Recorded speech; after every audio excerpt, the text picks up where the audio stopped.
W moim pierwszym teście farby Tamiya Mirror Paint skupiłem się głównie na efektach uzyskanych przy aplikacji tego preparatu aerografem. Zawarłem tam także test pędzla, który, nie ukrywam, potraktowałem bardziej jako ciekawostkę. Co ciekawe, to właśnie test pędzla odbił się szerokim echem m.in. ze sprawą rolki na moim profilu Mr. Trumpeter na Facebooku, która w momencie nagrywania tego odcinka dotarła już do blisko 200 000 osób. Pod tym filmem pojawiły się zdjęcia innych użytkowników internetu, które przedstawiały zdecydowanie lepsze od moich efekty prac z Mirror Paint aplikowanym pędzlem. Jak być może pamiętacie z pierwszego testu, link do niego właśnie wyświetla się teraz na ekranie, wspominałem tam o tym, że lustrzaną farbę aplikowałem na dosyć świeżym podkładzie i to mogło mieć wpływ na finalny efekt lustra. Moje późniejsze próby z Mirror Paint potwierdziły te teorie i finalnie prowadzą do zupełnie innych wniosków niż te z pierwszego materiału, dlatego też uznałem, że bez tego uzupełnienia jest to po prostu materiał niekompletny i może rodzić w waszych głowach błędne wnioski i odczucia na temat samego setu Tamiya Mirror Paint. Zanim przejdziemy jednak do pędzla, przy którym wyniki drugiego testu są rewolucyjne, sprawdźmy jeszcze raz efekty podczas aplikacji aerografem. Aby całkowicie wyeliminować zmienną, jaką był schnący podkład Tamiya, tym razem zrezygnowałem z niego całkowicie i użyłem fabrycznie czarnych, błyszczących tyłków Corgiego. Rezultat jest zauważalnie lepszy niż za pierwszym razem, to znaczy kolor, który dostajemy, jest jaśniejszy i efekt lustra również zdaje się być wyraźniejszy. Kolejny raz potwierdziło się to, że sposób aplikacji tej farby bardzo mocno wpływa na efekt końcowy, a jak już poprzednio wspominałem, niestety podczas malowania nie za bardzo wiemy, jaki on będzie, bo farba ta zmienia się w lustro dopiero po kilku sekundach. I to w zasadzie, moim zdaniem, dyskwalifikuje ten produkt jako uniwersalną farbę chromową do aerografu, ponieważ efekt i tak nie jest porywający, a poprawna aplikacja tego specyfiku będzie wymagała wielu prób na boku, zanim dojdziemy do jakiegoś akceptowalnego optimu. Temat aplikacji tej farby aerografem zakończmy próbą uśmiechu do kamery i lećmy dalej.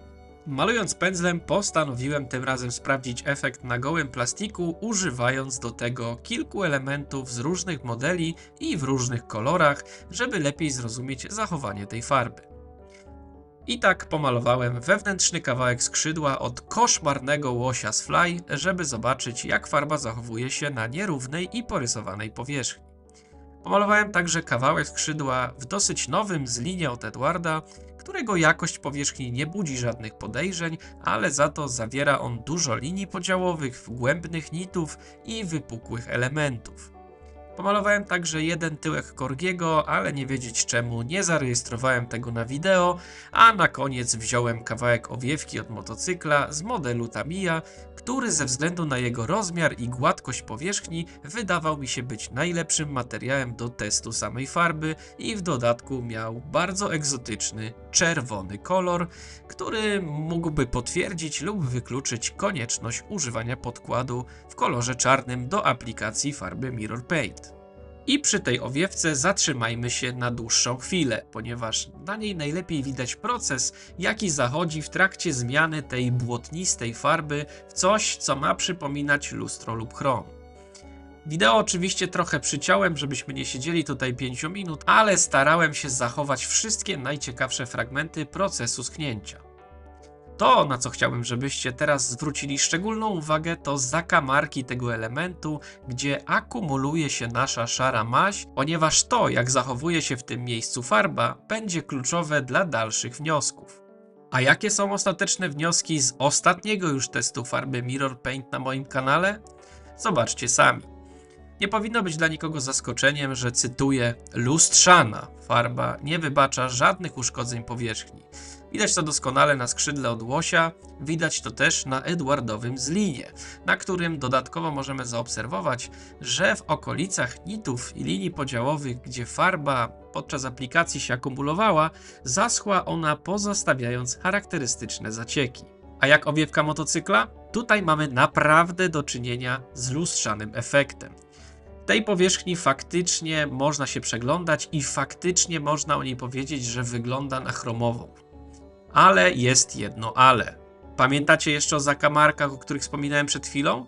Spójrzcie teraz, jakie w tych miejscach porobiły się dziwne zacieki. Co to więc mówi o samej farbie? Może ona być doskonałym preparatem, ale w bardzo wąskim zakresie zastosowań. Lusterka, wnęki reflektorów, duże, płaskie i idealnie gładkie powierzchnie to miejsca, w których można tę farbę śmiało aplikować i, co zabrzmi absurdalnie, z pędzla. Ostre, wystające elementy, płytkie i głębokie nity, cienkie linie podziałowe raczej wykluczają sensowność użycia tej farby. Efekt, który uzyskałem na owiewce tego motocykla, zmusił mnie do nagrania drugiego odcinka, bo bez wątpienia wygląda to o wiele lepiej niż moja poprzednia pierwsza próba.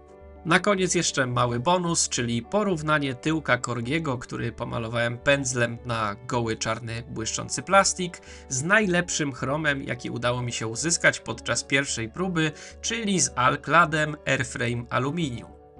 Myślę, że efekt lustra jest tutaj bezapelacyjnie silniejszy, a sam kolor też wydaje się być trochę bardziej chromowy.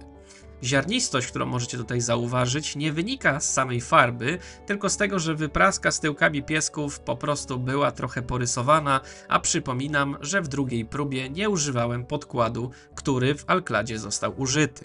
Tyle na dziś, zostaw komentarz, łapkę w górę i jeśli oglądasz z telefonu, to także podbicie. Możesz też postawić mi kawę lub odpalić subskrypcję, żeby wiedzieć o nowościach przed wszystkimi. Linki w opisie. Cześć!